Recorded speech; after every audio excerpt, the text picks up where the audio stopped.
Labas vakaras, mėly televizijos žiūrovai, labas vakaras, mėly palangiškiai, tie, kuriems rūpi galbūt miesto problemos. Na, paspaudus šaltukui, turbūt kiekvienam mūsų rūpi, kiek mokėsime už šilumą šį mėnesį, kiek mokėsime galbūt, reiškia, ateinantį mėnesį, kad būtų vis dėlto tie mokesčiai kuo mažesni. Deja, šiluma kainuoja turbūt labiausiai už nei visi kiti komunaliniai mokesčiai. Na ir būtent šią temą mes ir kalbėsime.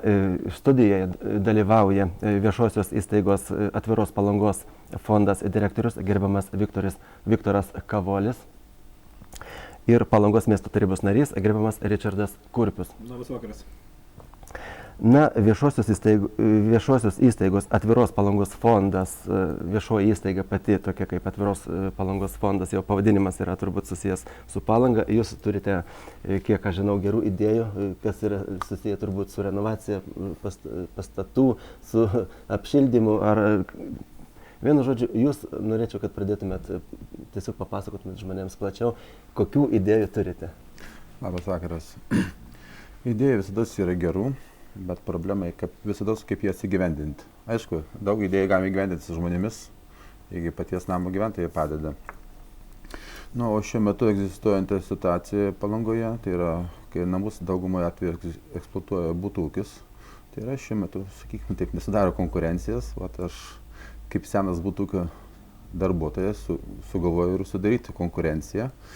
O ten, kur konkurencija, tai yra pažangos variklis. Manau, kad nuo konkurencijos gyventojams tai geriau.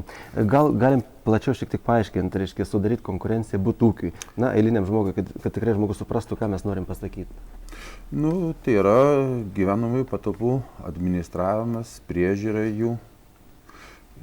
Sakyčiau, šiuo metu tai yra geriausiai ir įmanoma, jeigu būtų įkūriamas namų bendrijos, o jau namų bendrijų pirmininkams, buhalteriams pasirinkti, kas juos administruos, kas juos prižiūrės. Ar jie pasilieka butų ūkio žinyboje, ar jie imasi, kad juos aptarnautų kita organizacija, tame tarpe mūsų. Čia jau galime spręsti su namų bendryje. Kaip tik tais ir trečiadienį, 18 val. Medvilnų 21 gyvenamųjų namų bendrijos, norėčiau pavadinti steigiamasis susirinkimas. Aišku, jeigu gyventojai patys to pageidaus, jis įvyks Medvilnų 6, kaip tik tais ten randasi mūsų būstinė. Galbūt dauguma dabartinių palangiškių žino kaip medicinos centras Medvilnų 6. Ten šiuo metu yra įsikūrusi mūsų būstinė. Tiesa, kadangi šiuo metu mes tik veiklą pradedam, mes ten jau dar nesėdėm nuo ryto iki vakaro, todėl jeigu gyventojai kreiptųsi, pageidautina, aišku, iš anksto telefoną susitarti. O kai jau pradėsim aktyviai dirbti, reikia manyti, kad jau tada turėsi žmogus sėdėti nuo iki. O kur yra pati idėja, reiškia, jūs perimsit kai kurias butų ūkio funkcijas turbūt, ar ne? Reiškia, ir siūlysit paslaugas pigiau kažkiek tai. Be abejo, perimti funkciją, siūlyti paslaugas brangiau, tai niekas su tuo nesutiks. Jeigu jau sudarė konkurencijos, tai visada turi būti pigiau. Kiek tai pigiau dabar iš anksto pasakyti negalima, tai yra būtina atlikti namo tam tikrą auditą, įvertinti namo situaciją, tiek pastato pagrindinės konstrukcijas, tiek santechninę armatūrą, visą kitą. Tik po to galima nustatyti tikslias kainas. Bet ir tai jau dabar atlikus kai kurių namų tokie orientacinės paskaičiavimus, matosi, kur galima gana daug sutaupyti. Aišku, šioje laidoje nenorėčiau skleisti visų sutaupimų būdų, kaip tai galima padaryti. Tai galų gale yra ir tai būna paslaptis. Konkurencija yra konkurencija. Tai yra jūsų būsimo darbo turbūt būsimas rezultatas. Taip norėčiau tikėtis. Taip, bet jeigu paprastai šnekant, tai, ką gali dabar pasakyti, kur labiausiai gali žmonės tikrai sutaupyti. Kur nėra paslaptis, sakykime, apie ką mes galim šnekėti, jeigu jau jūs užsiimtumėte tą veiklą, ką jūs pirmiausia galėtume daryti? Be abejo, vien tik tais gerai administruojant, neįdedant papildomai jokių lėšų, galima sutaupyti iki 10, gal kartais ir daugiau procentų komunalinių mokesčių. O kas be ko, didesnė dalis atitenka šildymui. Tai vadinasi, labiausiai galima sutaupyti šildymui skiriamas piniginės lėšas. Jau nepagalvojant apie tai, jeigu dabar suspėti jau atvažiuojantį ES traukinį struktūrinis, suspėti juos struktūrinius fondus ir jais atitinkamai pasinaudoti. O kadangi jau už 3 mėnesių mes įstosime į Europos Sąjungą, struktūriniai fondai jau ateina ir jeigu neparuošus jų projektus tinkamai, ir pinigų negausi. O jeigu gerai išnaudoti šitos fondus, galime labai daug ką nuveikti. Taip. Na ir šiuo atveju manau, kad galbūt tą temą galėtų daugiau gal ir pakomentuoti mūsų valdžios atstovas, gerbiamas Ričardas Kurpis. Ką jūs galėtumėte pasakyti? Labas vakaras dar kartą. Iš tikrųjų, ką Viktoras kalba, tai nėra sena tema. Lietuvos Respublikoje jau nuo 95 metų galioja daugiabučių namų savininkų bendrijos įstatymas. Jisai 2000 metais yra keistas, tam tikri punktai papildyti pagal mūsų galiojančius įstatymus. Šiuo metu irgi yra šiais metais, sausio 13 dieną, yra užregistruoti tam tikri pakeitimai, irgi keičiantis situacijai su bendrijų administravimu, keičiantis bendrijų registravimo tvarkai. Šios pataisos dar nėra priimtos, jos, aš manau, bus priimtos, jos reikalingos, kadangi turi atitikti ir įmonių registro įstatymui. Bet, nors, kaip ir minėjau, 95 metais priimtas įstatymas, šiandien dienai su bendrijomis tiek Palangoje, tiek visoje Respublikoje nėra pakankamai gerai dirbama, nėra jos, gal, sakykime, populiarinamos, kad reikalinga ir taip toliau, ir taip toliau. Viktoras užsiminė, kad tam tikrus Europos, panaudoti įsisavinti tam tikrus Europos struktūrinius fondus, kurie yra skiriami būtent gyvenamųjų namų patalpų renovavimui, gyvenamosios aplinkos gerinimui, gražinimui ir taip toliau, ir taip toliau, ir taip toliau. Juos įsisavinti turi vis dėlto kažkokios tai juridinės struktūros. Tai, sakykime, šiuo atveju tai būtų bendrijos. Bendrija yra ribota juridinio asmens įmonė. Dėl to jinai atitinkamai įstatymų savo apibrėžia tam tikras sąlygas ir įsipareigojimus, bet tai jau yra bendrija registruojama yra įmonių registre juridinių asmenų ir įgauna savo teises bei be abejo ir pareigas. Dėl to bet kuris struktūrinis fondas jau kalba konkrečiai su tam tikrų juridinių asmenių, gali pasirašyti ir sutartis ir visą kitą. Dėl to yra visuomet lengviau dirbti ir lengviau šnekėti, ypač, dar kartą pakartosiu, kad su Europos struktūriniais fondais, kadangi su stambesniais vienetais, juridiniais kalba yra lengvesnė. Lengviau paruošti projektus, lengviau juos apsiginti, įsisavinti. Be abejo, šiuo atveju įstatyme tiek ir namų savininkų bendrijų įstatyme irgi akcentuojama yra būtent savivaldos, tiek valstybės, tiek savivaldos pareiga padėti kurtis bendrijoms, padėti įsisavinti tos fondus, sudaryti tam tikrus savivaldybės rėmimo fondus, kurie galėtų pagal galimybės savivaldos, pagal biudžetą jau šiandien dienai skirti ir ruošimui projektų, namų renovavimo, dar pakartosiu, kad ir aplinkos gerinimo, galbūt ir tam tikrų naujų technologijų diegimo į gyvenamosius pastatus, į gyvenamąją vietą. Taip kad savivaldybė irgi šiuo atveju neturi likti nuošalyje.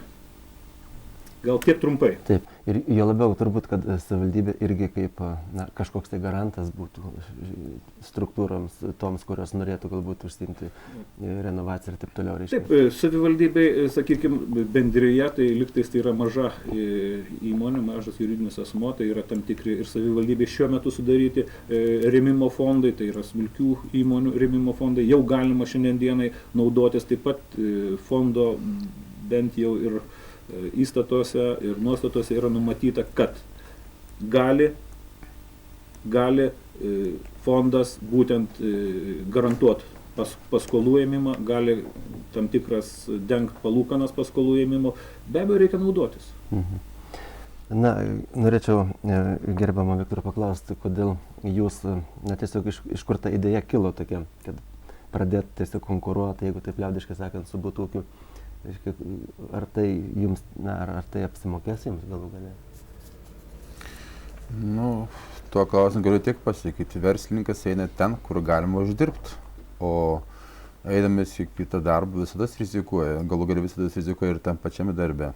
o uždirbti galima tik tais dirbant gerai ir konkuruojant. Jeigu blogai dirbsi, gyventojas bus nepatenkinęs tavo teikiamus paslaugomis, kas be abejo labai gerai apsilieps ir verslininko kišenė, tai yra mūsų įstaigai.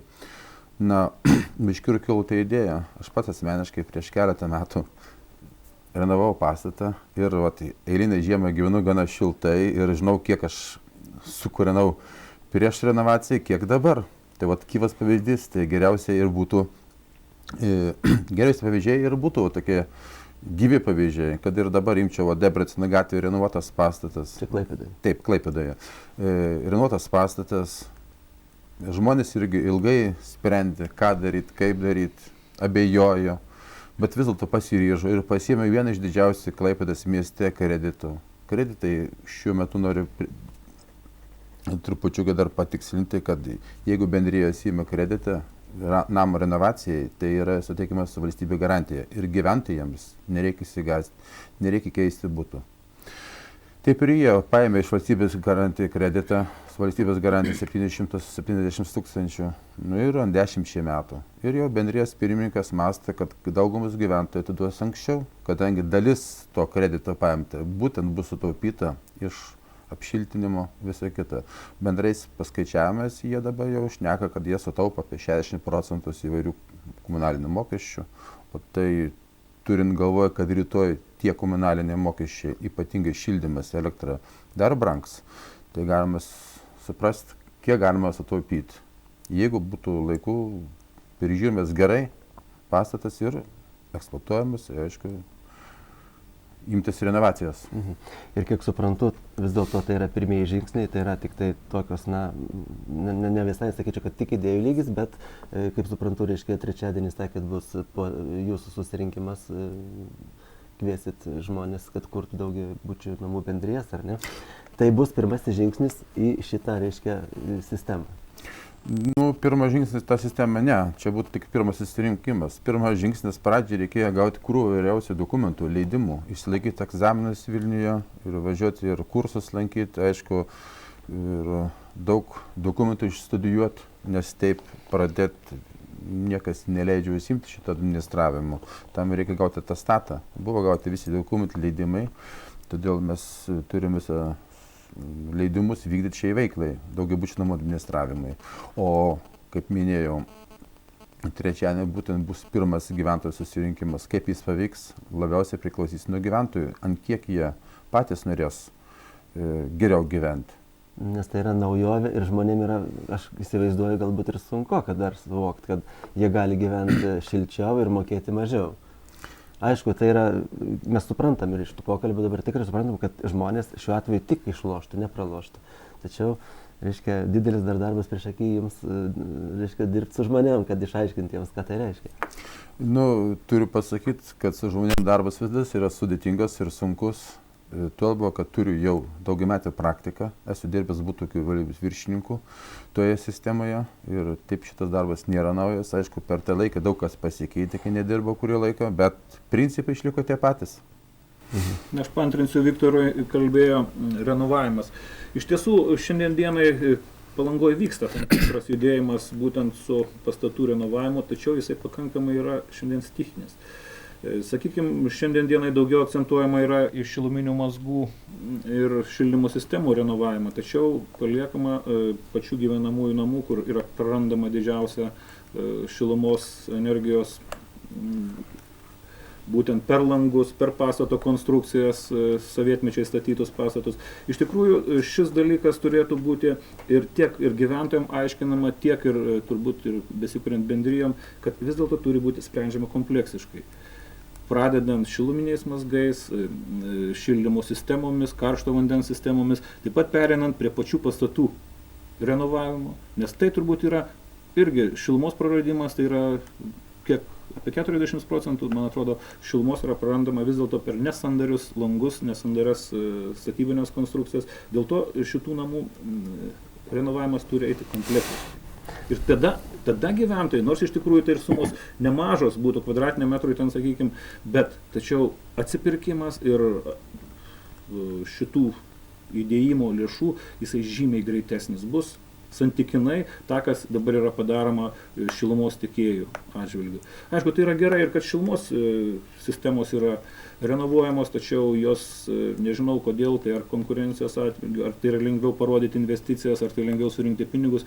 Iš tikrųjų, tai yra pakankamai dedama lėšos į įvadinių mazgų renovavimą, tačiau į pačių šilumos tinklų renovavimą yra pakankamai mažai dedama lėšų, būtent matome mes dabar šaltą žiemą, daug kur trasos yra, kur praeina, yra nutirpusios, reiškia, jos yra blogai izoliuotos ir daug šilumos būtent jau prarandama iki tų namų atėjimo. Dėl to daliai gyventojų kyla tokia netgi atsijungimo nuo centralizuotos šildymo sistemos noras ir gauna savivaldybė pareiškimų pakankamai tokių. Šiandien dienai šilumos įstatymas labai apvaržė šitokią, sakykime, tendenciją atsijungti. Iš tikrųjų, jeigu ir namas visas ar bendrija nutarė atsijungti nuo centralizuoto šildymo sistemų, yra pakankamai sudėtinga įvykdyti tas sąlygas. Nežinau, ko pasiekoje, ar tai, sakykime, savotiškai lobizmų užsiėmė šilumininkai, bet savotiškai galvojant, kad mes ateinam vis dėlto Europos Sąjungą ir kad galbūt tas centrinis šildymas ateityje ir bus iš tikrųjų ekonomiškesnė šildymo sistema negu atskiri šiluminiai, sakykime, prietaisai pastatyti atskiruose butuose ar atskiruose namuose, įvertinant tai, kad atsiras ir ekologiniai mokesčiai, ir tam tikri mažmeniniai ir didmeniniai pirkimai, tiek dujų, tiek kitų šilumos energijos. Taip kad aš nemanau, kad centrinis šilumos tiekimas šiandien dienai jis yra neperspektyvus ir jo reikia visiems atsisakyti. Tačiau šiandien dienai jisai valdomas yra pakankamai neefektyviai, dėl to kenčia tiesiogiai vartotojai tos šilumos. Dėl to, kad elektros energija iš tikrųjų net iki 50% yra brangesnė negu, kad, sakykime, pasistatė gyvenamasis namas katilinę ir eksploatuojasi, bet tai yra šiandien dienai, kadangi vis dėlto daug šilumos prarandama yra trasose centrinio šilumos tiekimo ir čia yra didelis dar rezervas, įmonė eksploatuojanti Palangos šilumos tinklus yra įsipareigojusi renovuoti, tačiau tas renovavimas, nors yra programa tam tikra sudaryta, yra nuoma sudaryta ilgam laikui, tai yra daroma, bet aš kaip politikas sakau, kad yra pakankamai ta kryptim judama silpnai ir aš labai abejoju, ar pakankamai racionaliai tai yra daroma. Tai trumpai tiek aš paantrinau Viktorui. Aišku, o gerbiamas Viktorai, reiškia, jūs kaip Atviros Palangos fondo vadovas įstaigos, kuri tarpininkaus, turbūt, jeigu taip galim sakyti, ar ne, tarp šilumos tiekėjų ir gyventojų. Ko gero taip. Taip, reiškia, ką jūs siūlytumėt, ta prasme, kaip siūlytumėt spręsti tą problemą, kad, pavyzdžiui, vartotojas žinotų, už ką ir kiek moka iš tikrųjų? Nu, šiandien tikriausiai vartotojos informacija, kaip aš pastebėjau, padaręs trumpą analizę, yra daug informacijos slepiama.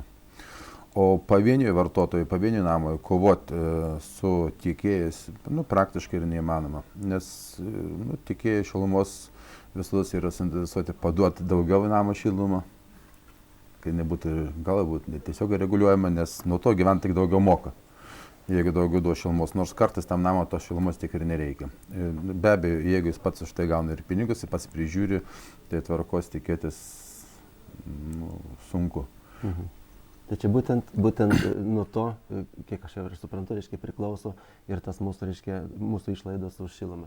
Nes tikrai, reiškia, mokesčiai, žmogus moka ir nežino, už ką jis moka. Jis vieną kartą daugiau, kitą kartą mažiau, gali būti laukia ir tiesiog galbūt šilčiau, bet jis vis tiek mokės daug už šildymą ir čia nėra kam net ir pasiskųsti šiuo atveju. Gal ir yra kam pasiskųsti, bet ten niekas tavęs neklauso. Taip, jo labiau. Na, Viktoras užsiminė, iš karto aktualu, iš tikrųjų nėra kam, taip sakykime, pasiskųsti. Iš tikrųjų, Palangos savivaldybė, aš nežinau, kaip kituose miestuose, bent domėjausi Klaipėdoje, stambesniuose miestuose, yra savivaldybė paskyrusi administratorius. Ir tai ir Palangos savivaldybė kažkodėl ilgokai sprendžia šitą tvarką nustatymo gyvenamųjų namų ir bendrijų administratorių parinkimo. Iš tikrųjų tai yra miesto administratoriaus pareiga numatyti tvarką, kokiu būdu yra skiriamas administratorius ar bendrijom, ar gyvenamiesiems namams. numačius tą tvarką ir iš tikrųjų išrinkus Palangos savivaldybėje ar tai vieną, ar tai keletą administratorių, jau būtų, sakykime, tam tikra tvarka, pagal kurią galėtumėm judėti toliau. Administratorius galėtų vesti visą, sakykime, ir skundų, ir analizuoti įvairius įkainius ir visą kitą. Galėtų tai apibendrinti, galėtų per konkursus užsakinėti remonto organizacijas, nes šiandien dienai, sakykime, ir bent jau Respublikoje kyla Dalkijos problema, kuri liktais eina, visi konkursai laimimi vienos firmos ir paskui atiduodame, netgi kai kurie momentai buvo tokie, kad atiduodami vykdyti kaip rangovo funkcijas net įmonėms, kurios nieko bendro neturi su šilumos tiekimu, o jos savo ruoštų ieško dar subrangovų, kurios atliktų tam tikrus darbus. Tai net keista, per kiek rankų praeina kažkuris tai užsakymas atlikti, sakykime, šilumos tinklų renovavimą ir kiek jisai kartų pabrangsta. Ir kur tie, sakykime, gyventojų pinigai nusėda šiandien dienai. Yra problema ir iš tikrųjų administruojanti įmonė ar administratorius, nustatyta tvarka, išrinktas, jisai galėtų šitos dalykus vertinti, galėtų analizuoti ir pateikti atskirų namų savininkams detalizuotas sąnaudų išklotinės, tiek ir atskirų butų savininkams. Iš tikrųjų tai reikalingas darbas, ką ir Viktoras ketina įsijungti šitą darbą ir daryti, bandyti laimėti tą konkursą. Aš manau, tai bus konkursas vis dėlto paskelbtas, nes tokia yra numatyta administruojančios įmonės parinkimo tvarka, bet tai, aš manau, kuo daugiau atsirastų norinčių konkuruoti, to laimėtų, aš manau, žmogus.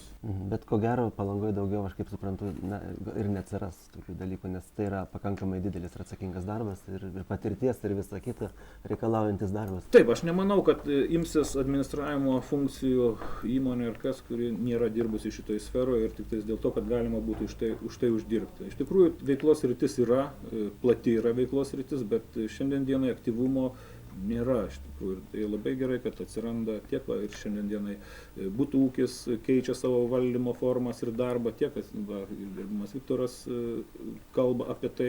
Iš tikrųjų reikia, kad kažkas vis dėlto profesionalai imtųsi Palangoj šito darbo. Taip, jau labiau, kad, kaip sakė direktorius, jūs vis dėlto esate specialistas, esate dirbęs ir butų ūkio sistemoje, žinot visą tą sistemą. Tačiau jeigu taip trumpai, baigiant laidą, apibūdinti, kada įmanoma sulaukti jau tikrų rezultatų jūsų darbo, reiškia, kada žmonės jau galėtų sudaryti sutartis ir kad tiesiog jau galėtų per jūs mokėti mokesčius? Manau, kad nuo iki vis tiek turi praeiti geras mėnuo, todėl kad yra taisyklės tam tikros, kurių nužengti negalima. Turi prieš 2 savaitės pakabintas skelbimas name, po to tik susirinkimas, įvykus susirinkimui dar turi praeiti 2 savaitės ir taip toliau, kol galutinai gali būti pasirašyta sutartis dėl daugiabučių namo administravimo. Tai mes galim sakyti, praktiškai, realiausias būtų kitam jau šildymo sezonui, nes jau šis jau ir baigsis po mėnesį greitai. Po mėnesį 2. Dar 3 mėnesiai, tai tikrai šildysimės, jeigu ne ilgiau. Jeigu ne šalta žiemos. Gal ir taip, gal ir ne. Čia daug kas gali priklausyti nuo paties namo gyventojų, kokia situacija ten bus tame name. Tik tiek atlikus šį keletą namų, jau matau, kad apie 10-15% vien tik šildymą galima sutaupyti, nes yra daug kur neracionaliai naudojamas lėšas. Taip, ir jeigu labai paprastai lietuviškai šnekant, jeigu žmonės norite mokėti pigiau, tai tikrai galite kreiptis į viešą įstaigą Atviros Palangos fondas. Ir mes galim dar pareklamuoti trečiadienį, sakėt, ar ne? Šį trečiadienį, reiškia 6 val. Medvalokio 6. Taip, šį trečiadienį Medvalokio 6 bus, taip norėčiau vadinti, Medvalokio 21 namo steigiamasis bendrijos susirinkimas. O visai priklausys nuo pačių gyventojų. Tiesa, dar noriu pasakyti, kad trečiadienį turėtų pasirodyti laikraštyje straipsnis būtent apie šitos klausimus. Ten, aišku, bus ir telefonai, ir adresas, ir gal ir plačiau apie tai padiskutuota laikraštyje informacija pateikta. Taip, ir jūs savo telefonus ir čia mums tiesiog galit padiktuoti. Aš pats galiu pasakyti, kad Palangoje yra telefonas 31004, ar ne? Taip. Ir jūsų čia turbūt mobilus yra 8698 78575. Tai šitos telefonus žmonės mato mūsų ekrane ir jeigu kas galės skambinti jums tiesiai.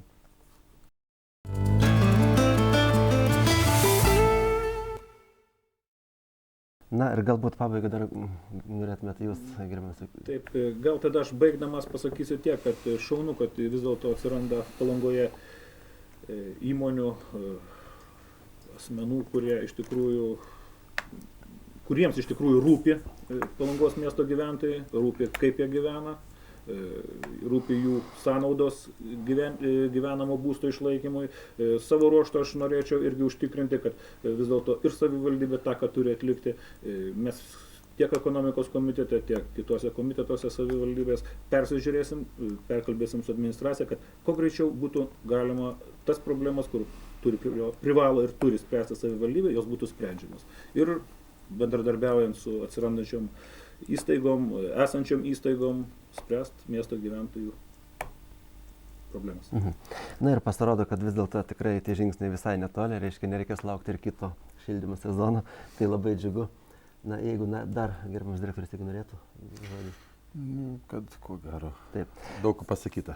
Taip, dėkoju aš Jums, kad Ačiū dalyvaujate labai laidoje. visiems uždėmesį, iki kitų susitikimų. Manau, kad irgi gerbiami žiūrovai, mes kalbėsimės dar ne kartą šiom temom ir galbūt taipogi dalyvaus mūsų gerbiamieji svečiai. Sužinosim, kaip sekasi toliau gyvendinti šias geras idėjas. O kągi, aš Jums irgi dėkoju uždėmesį, gerbiami žiūrovai, iki kitų kartų.